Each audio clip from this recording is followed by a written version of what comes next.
Alright, so we're working on the rockers here. As I mentioned in the end of the last video, I started working on the front and getting it trimmed just a little bit, so we'll show you where we're at. So I got the front trimmed up here, where you can see it kind of works around that little notch for the body mount. And then as it fits down, we got a notch for the, carriage bowl here for the next body mount. So we notched with my notcher or my hole punch right there. And then as we go down, holes are not in here, which is actually a good thing because everything varies so much. If they punched holes, they probably wouldn't line up anyways. So all these cars are different. So we got one right there. We have to transfer that to the top here so we can run the carriage bolt through. So then we can run the carriage bolt through the one back here, and then the one up here we can line up. And then that'll kind of get us situated in place, and then we can kind of connect the dots. But that's the next thing, is we'll get a hole punched and then start tying everything together while I throw the ball for this jerk right here.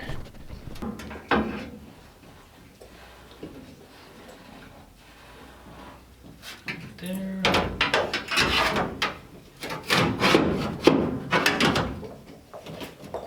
Really? Alright, so the bolt hole is, it's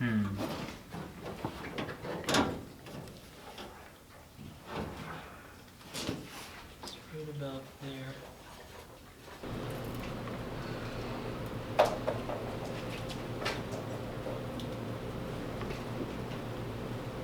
There we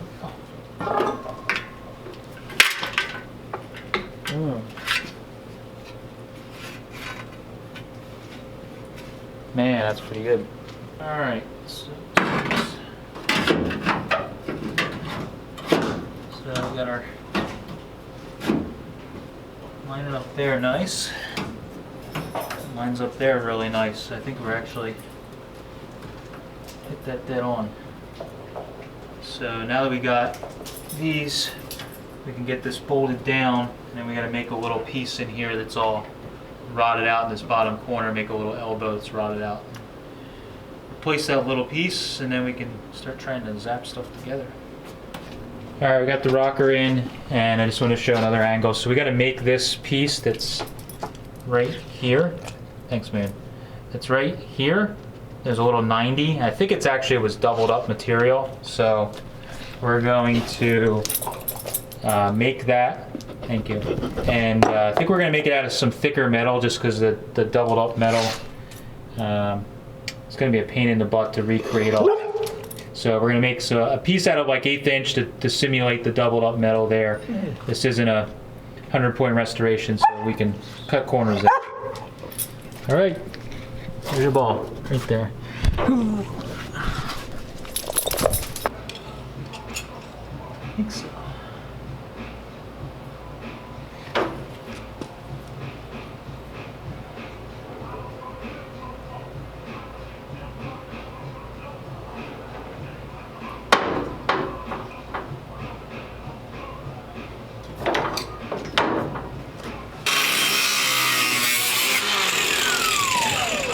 That cut really easy.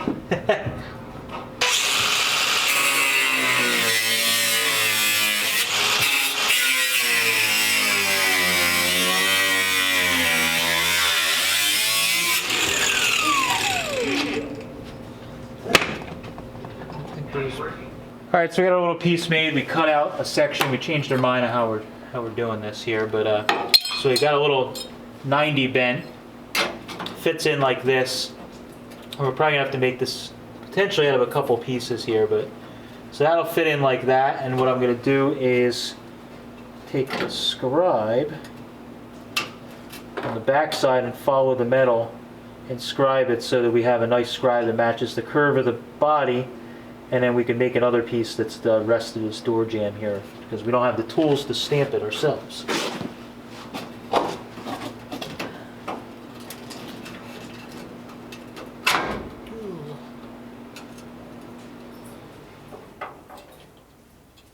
Nothing to freaking scribe off of.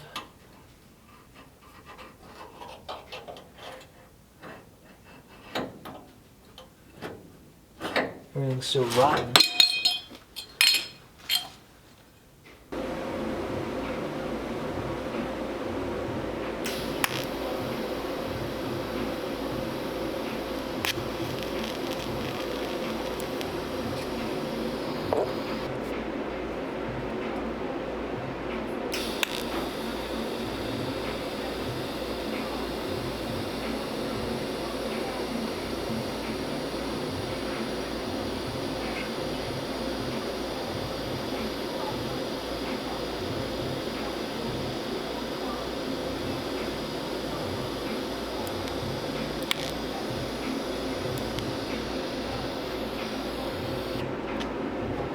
Alright, so I got this piece I welded up you guys saw in the last shot. Basically, we can't make this piece out of one section, so I had to cut a little piece and TIG weld the edge. I welded the back side so we can sand the face and not worry about burning through. So now we can, got my little Eastwood stitch weld magnets there, and we can fit it up, and basically now I can just trim the back edge here down and keep trimming it till it fits how we want, and then we can weld it in kind of right on the edge, just off the edge there we can weld it in, so it should work out pretty well.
There's that one.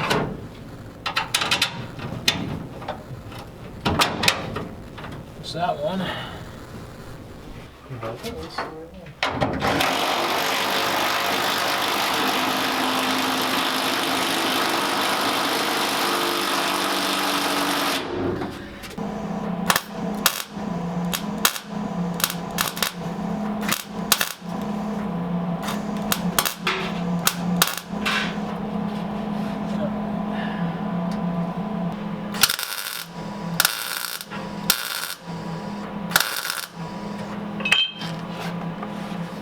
Alright.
Alright, we have a inner rocker.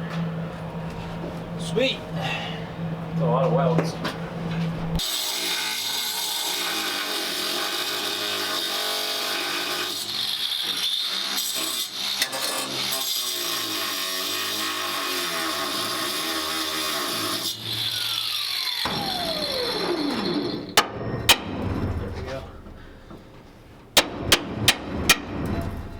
Alright.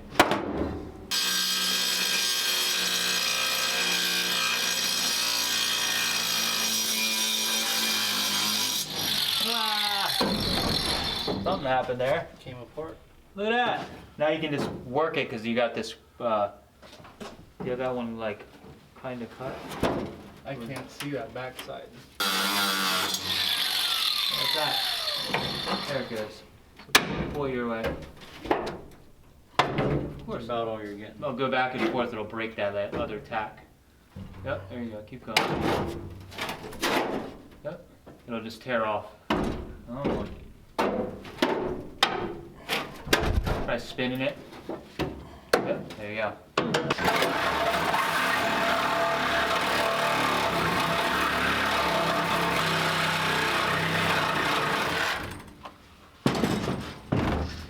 Almost there. Let's see. Get it to break. Alright. That's free. Cut your bottom.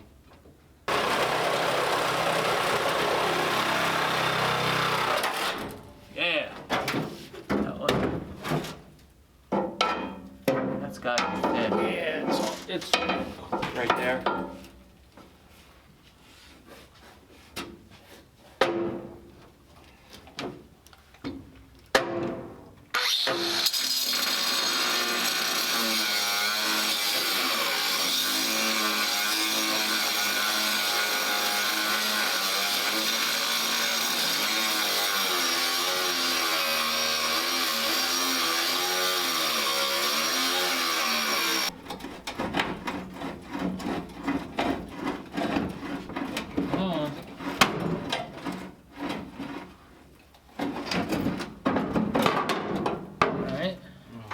Coming up.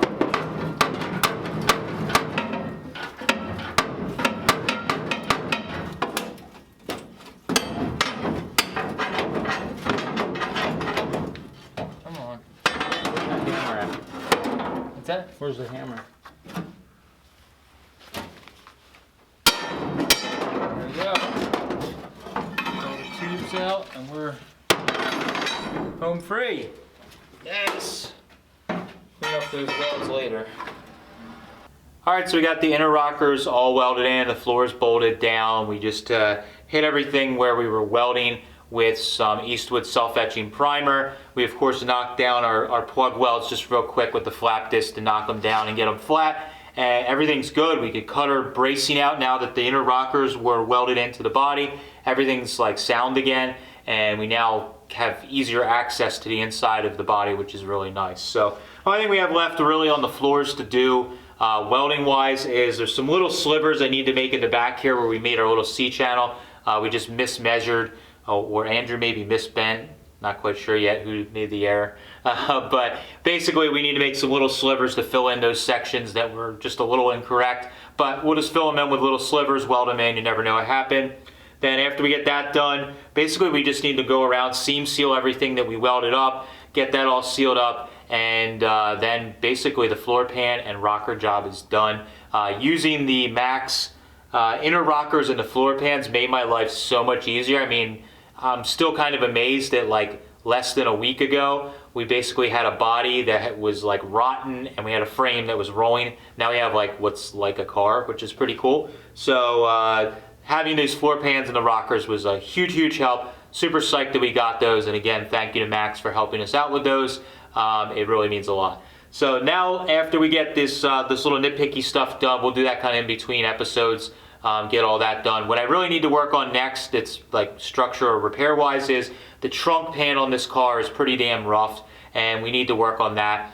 I haven't decided yet if I'm going to get a trunk pan or just make one. I actually think I might just make a trunk pan for it because original had a dip down for the spare tire to like stand vertical, and they always rust in that well. So I think I might make like a flat floor for it and just bead roll something up, fit it in, weld it in place, and it'll work pretty well. And I already have the metal on hand, which will make life easy. Once we get that done, we can work on some of the other repairs in the trunk, and the body is like super structurally sound again, which is going to be really awesome. In between all that, we're going to work on putting the running boards on, fixing the mounts for the front fenders and the whole front clip, maybe even get that on. I'm waiting for the radiator. That's getting repaired at Dick's Radiator Shop in Pottstown, and he's going to give me the yay or nay on if that radiator is junk or not. Hopefully it's good. If he can repair that radiator, we'll get that in. Then we can actually move the car under its own power. Right now we don't have a radiator. I don't want to really start it more than like 10 seconds or something at a time. Once we get the radiator in and get some coolant in it, we're definitely trying to do a test drive with this thing in the yard. I don't care if it's snowing. We're going to move this thing under its own power and actually drive it around the yard, which will be really awesome. So that's what's coming up for the 39 Forgotten Hot Rod. I'm super psyched. Can't wait to be driving this thing come springtime on the road legally in springtime. So that's all I have for this one. Appreciate you guys following along. As always, we do videos on Tuesdays, Fridays, Sundays. If you haven't, definitely subscribe. We got a lot of cool videos coming this summer. We're getting back on the Sweetheart Roadster, which I know a lot of you guys are asking. We're going to finish up the Forgotten Hot Rod project. Sweet 16, we're about to get going on that again now that it's wintertime. So we're going to have a lot of great stuff. Make sure you subscribe and tell a friend. Thanks, guys. Catch you later.